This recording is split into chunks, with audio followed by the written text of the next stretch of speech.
मित्रों, आज हम टाइपिंग से संबंधित समस्याओं के बारे में चर्चा करेंगे कि हम टाइपिंग को कैसे सुधारें, स्पीड कैसे बढ़ाएं। स्पीड बढ़ भी गई है, लेकिन हमारा कॉन्फिडेंस लूज़ है और हम टाइपिंग जब करते हैं तो हमारा कॉन्फिडेंस बन नहीं पाता है, स्पीड नहीं बन पाती है। स्पीड अगर बन भी गई है तो जैसे जेआर या हम सोनी टाइपिंग पे टाइपिंग करते हैं टाइमिंग लगा के, तो हमारा कॉन्फिडेंस लूज़ रहता है। हमारी उँगलियां कांपने लगती हैं। लोगों के बीच में जैसे 15-20 लोगों के बीच में जब जेआर पे या सोनी पे टाइपिंग करते हैं तो उँगलियां कांपने लगती हैं, हार्ट बीट बढ़ जाती है और हम लोग टाइपिंग को कर नहीं पाते हैं। तो इसका हम आज, क्योंकि मैंने टाइपिंग दिया है और मैंने टाइपिंग क्लियर किया है, कई टाइपिंग क्लियर किया है, तो मेरा खुद की सोच है इस बारे में। तो मैं आपको ये बताना चाहता हूँ कि कैसे इसको हम सुधारें। तो टाइपिंग की स्पीड को बढ़ाने के लिए सबसे ज़्यादा आपको ये है कि आपको बेसिक बेसिक जितना ज़्यादा हो सके, चाहे हिंदी का हो चाहे इंग्लिश का हो, आपको करना पड़ेगा। वो भी अगर आप 1 घंटे की टाइपिंग कर रहे हो तो कम से कम उसमें 20 से 25 मिनट का आपका बेसिक होना चाहिए। जो 1, 2, 4, 5 एक्सरसाइज हिंदी की होती है, 4-5 एक्सरसाइज बेसिक का होता है, उसको आपको डेली करना होगा।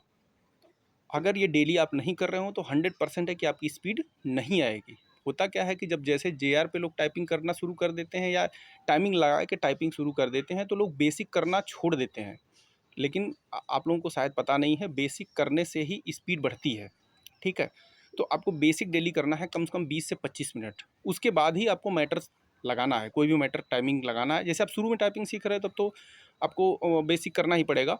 लेकिन जैसे ही थोड़ा-सा अच्छी टाइपिंग हो जाती है तो लोग 10-10 मिनट का या 5-5 मिनट का लगा के फिर करते हैं। तो वहाँ पे बेसिक फिर करना ही छोड़ देते हैं लोग, तो बेसिक आपको करना पड़ेगा। ये तो हो गई टाइपिंग हम कैसे सुधारें, स्पीड कैसे बढ़ाएँ। दूसरी चीज़, जिनकी टाइपिंग स्पीड अच्छी है, लेकिन होता क्या है कि जैसे वो जेआर पर टाइपिंग या सोनी पे टाइपिंग करते हैं, लेकिन उनका कॉन्फिडेंस लूज़ हो जाता है और वो टाइपिंग सही से कर नहीं पाते हैं। तो और उनकी टाइपिंग छूट भी जाती है और या होती भी है तो बहुत ज़्यादा गलतियाँ भी हो जाती हैं, और या बहुत तेज़ी से वो स्पीड में करते हैं तो गलतियाँ होने लगती हैं और उनका पर वर्ड मिनट जो काउंट होता है वो कम हो जाता है। तो इसके लिए आपको ये करना है कि आप बेसिक ज़्यादा से ज़्यादा करिए। दूसरी चीज़, जिनकी स्पीड ज़्यादा है, मान लीजिए जिसकी स्पीड 40 है, इंग्लिश में 40 है, हिंदी में मान लीजिए 35 है, उसको करना क्या है कि अ, ये जो दिमाग आपका है और ये उँगलियाँ हैं, उनका एक दूसरे का कॉम्बिनेशन ना बहुत ज़्यादा जुड़ाव बहुत ज़्यादा ज़रूरी है।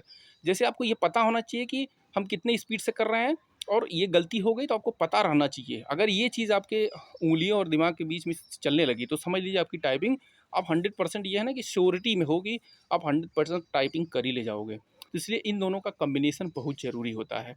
आप अगर 40 की स्पीड है तो एक बार ऐसा करिए कि आप तेज़ जल्दी से टाइपिंग करिए, जल्दी-जल्दी, और उसी 40 की स्पीड पे आपको लगता है कि अब एक धीरे बार, मतलब वही नॉर्मल 5 मिनट के ही जेआर मान लीजिए कर रहे हैं तो 5 मिनट में जल्दी-जल्दी टाइपिंग कर लीजिए। मतलब अगर 40 की स्पीड है, और एक बार उसको आराम से करिए, आप देखेंगे ना 2-4 मिनट का वर्ड का अंतर आएगा। जिसकी 40 की स्पीड है ना, वो जल्दी-जल्दी करेगा तो हो सकता है कि उसका वर्ड कम हो जाए, और जिसकी 40 की स्पीड है वो धीरे-धीरे करेगा ना, आराम से करेगा, तो हो सकता है कि वो 40 की स्पीड पूरा कर जाए या उससे ज़्यादा हो जाए। उसमें होता क्या है कि जब आप तेज़ी से टाइपिंग करते हो तो गलतियाँ होने के चांसेस ज़्यादा रहते हैं। जब गलतियाँ होंगी तो आप बैक जाओगे, तो उसमें समय लगता है, और आराम से जब टाइपिंग करोगे तो गलतियाँ नहीं होगी। जब गलतियाँ नहीं होगी तो आपका बैक नहीं आएगा। ठीक है?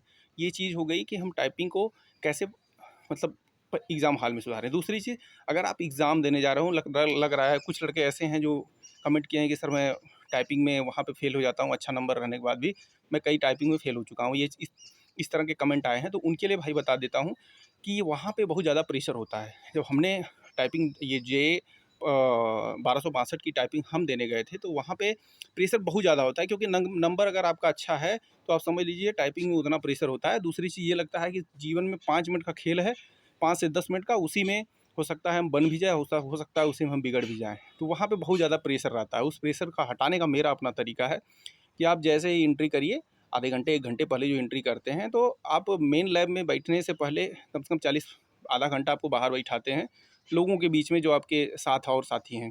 तो उसमें आप बात करते रहिए, पानी पीते रहिए, फ्रेश होते रहिए, अगर फ्रेश होना है तो टॉयलेट करते रहिए। इस तरह से सारी चीज़ों को करने से, लोगों से बात करने से क्या होगा, आपका दिमाग जो है इधर-उधर, मतलब कुल मिला के आप अपने दिमाग को डाइवर्ट इधर-उधर कर रहे हो। मेन काम क्या है कि आप जब लैब में प्रवेश करें, तो वहाँ पे आप जो है, पहली बात तो आप एडमिट कार्ड जो ले जा रहे हैं, बहुत लोग एडमिट कार्ड ले जाते हैं तो फ्रंट का केवल वही रहता है, बाकी पीछे का इंस्ट्रक्शन छोड़ के जाते हैं। और होता क्या है कि वहाँ पे आपको लिखने के लिए कुछ रहता नहीं, बेसिक ABCD आप लिखते हो या क ख ग लिख के चले आते हो। उससे क्या होता है कि बहुत कॉन्फिडेंस नहीं होता है, तो उसको इंस्ट्रक्शन ज़रूर पीछे करवाइए टाइप, ठीक है? उसकी भी कॉपी उसी पेज पे रहनी चाहिए, जिससे कि आपको मैटर मिल जाए, वहाँ थोड़ा-सा उँगलियाँ स्थिर करने के लिए आपको समय मिल जाए। वो चीज़ें हो जाएँगी तो आपको ऑटोमैटिक जो है आपको लगेगा कि नहीं, कॉन्फिडेंस हाई हो गया, ठीक है? और जैसे ही टाइपिंग स्टार्ट हो, स्टार्ट उसको करिए। और इतना होना चाहिए कि हमारा हार्ट टाइपिंग, देखिए ये पहले चीज़ें होती है कि जैसे ही आप टाइपिंग स्टार्ट करेंगे तो आपका हार्ट जैसे लगेगा ना कि बाहर निकल के धक धक धक धक धक धक बहुत बहुत तेज़ी से हार्ट बीट बढ़ जाती है। तो मुझे लगता है कि उस हार्ट बीट को बढ़ने दीजिए, कोई दिक्कत नहीं है, आप मरने वाले नहीं हैं, ठीक है? बहुत होगा, टाइपिंग रुक जाएगी, लेकिन ऐसा नहीं करना है। आपको उँगलियों को चलाना है, उँगलियाँ चलनी चाहिए चाहे कुछ भी हो जाए। हार्ट अगर रुक भी जाए तब भी उँगलियों को रोकना नहीं है। ये मतलब मेरा अपना फंडा है। उँगलियाँ चलती रहेंगी, आपकी टाइप लगेगा कि मेरी टाइपिंग छूट जाएगी, इतनी हार्ट बीट बढ़ जाती है। तो उसका यही तरीका है कि उँगलियाँ रोकना नहीं है, चाहे कुछ भी हो जाए, ठीक है? तो इस तरह वहाँ पे आप उँगलियों को रोकेंगे नहीं तो टाइपिंग 100% आपकी क्लियर हो जाएगी। ये वीडियो आप ज़रूर देखिए और लोगों को शेयर करिए, जिससे कि ये बातें लोगों तक पहुँचे, और जिन भाइयों की टाइपिंग नहीं निकल पाती या जिनकी स्पीड नहीं बढ़ पाती है, उनके लिए फ़ायदा हो। और लगातार मेहनत करते रहिए, पढ़ते रहिए। 5512 की भी इधर पेपर है, तो मुझे लगता है उसकी भी टाइपिंग पढ़िए, टाइपिंग भी करते रहिए। डेली आप 1 घंटा अभी भी कर सकते हो, परीक्षा के दौरान 15 से 20 दिन पहले छोड़ दीजिए, उसके बाद फिर से स्टार्ट कर लीजिए। चलिए ठीक है, धन्यवाद।